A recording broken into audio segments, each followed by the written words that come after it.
নমস্কার বন্ধুরা, তোমরা কেমন আছো? আশা করি সবাই খুব ভালো আছো। আমিও খুব ভালো আছি। আজকে তোমাদের সঙ্গে শেয়ার করব আমাদের সবজি মার্কেট, মানে আমরা যেখানে সবজি বাজার করি সেই মার্কেটটাই তোমাদের সঙ্গে শেয়ার করব। অনেক দিন ধরে ভাবছিলাম তোমাদেরকে মার্কেটটা ঘুরে দেখাবো, কিন্তু দেখানো হচ্ছিল না। চলো আজকে তোমাদের ওই মার্কেটে নিয়ে যাব।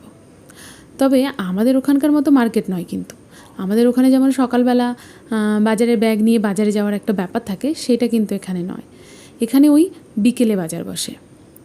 তবে এক এক দিন এক এক জায়গায় মার্কেট বসে। আজকে যেখানে মার্কেট বসছে এটা হচ্ছে আমার বাড়ি থেকে কাছে, মানে আমার কোয়ার্টার থেকে কাছাকাছি মঙ্গল মার্কেট। মঙ্গলবার দিন বসে, তাই মার্কেটের নাম মঙ্গল মার্কেট। তো ওখান থেকেই পুরো সপ্তাহ বাজারটা আমি নিয়ে আসি। তো এক সপ্তাহ চলে, এক সপ্তাহ আমার হয়ে যায়, এক সপ্তাহের সবজি আমি নিয়ে আসি, তারপর আবার নেক্সট মঙ্গলবারে যাই। আর মাছটা মাংসটা ওগুলো আলাদা দোকান আছে, ওখান থেকে নিতে হয়। এই মার্কেটেও পাওয়া যায়, তবে এই মার্কেটে অতটা ভালো পাওয়া যায় না, ওই জন্য আমরা আর নিই না। তবে আরেকটা দোকান আছে, ওখান থেকে তোমাদের দাদাভাই নিয়ে আসে। চলো দেখো, কথা বলতে বলতে চলে আসলাম। আর এই মার্কেটটা বসে না বিকেল 4টে থেকে, মানে বিকেল 4টে থেকে রাত 10টা পর্যন্ত খোলা থাকে। দেখো কথা বলতে বলতে মার্কেটে চলেই এসেছি। আরেকটা কথা বলি, এখানে না খুব জিনিসের দাম খুব বেশি।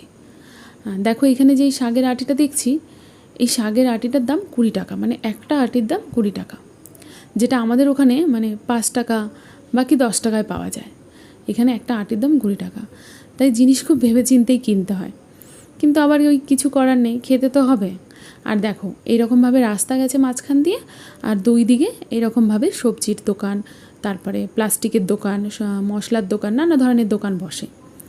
মাছও দেখতে পাবে। আর দেখো এখানে এই আমগুলো পাওয়া যাচ্ছে, মানে এগুলো না দশেরা আম।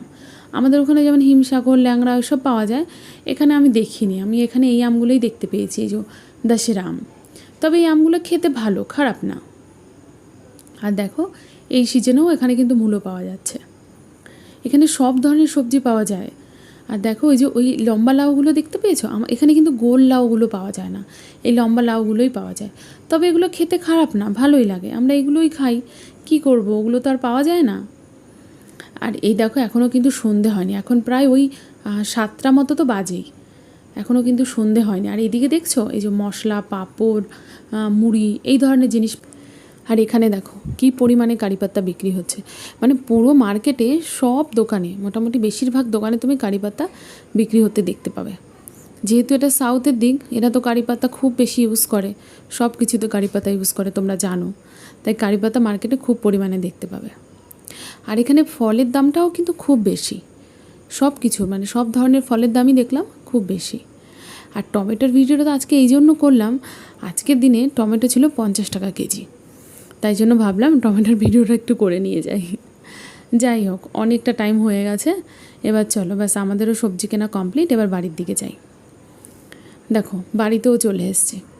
বাড়িতে এসে এবার তোমাদেরকে দেখাই কী কী সবজি কিনে নিয়ে আসলাম। তবে সব সবজিগুলোর দাম আমার মনে নেই, তাই তোমার দামগুলো তোমাদেরকে আমি বলতে পারছি না। তবে সবজিগুলো দেখে নাও, শসা, চিচিঙ্গা, গাজর, বিনস, তারপরে এনেছি পালং শাক, ধনেপাতা। এবার এই সিজনে পালং শাক তো খাওয়া হয় না, কিন্তু ওই যে বললাম যেমন দেশ তেমন বেশ, কি করা যাবে। এখানে যেমন ধরনের সবজি পাওয়া যায় আমরা সেই ধরনের সবজি খেয়েই অভ্যস্ত হয়ে গেছি। আবার কলকাতায় গেলে কলকাতায় যে সবজি পাওয়া যায় সেই খেয়েই অভ্যেস বানিয়ে নিই, কিন্তু কিছু করার নেই বলো। এখানে তো আর আমাদের ওখানকার মতো সবজি পাওয়া যায় না, তাই যা সবজি পাওয়া যায় আমরা সেটাই খাই, আর সেটাই ভালোও লাগে খেতে। আর দেখো যে আমগুলো নিয়েছিলাম, এই আমগুলো না খেতে খুব ভালো হয়, মিষ্টি হয়, ভালো খেতে হয়। যাই হোক চলো, ব্লগটা আর বড়ো করবো না, এখানেই শেষ করছি। তোমাদের কেমন লাগলো আমাদের এই সবজি মার্কেট অবশ্যই কমেন্টে জানিও। চলো আবার দেখা হবে নেক্সট ব্লগে। তোমরা ভালো থেকো, সুস্থ থেকো।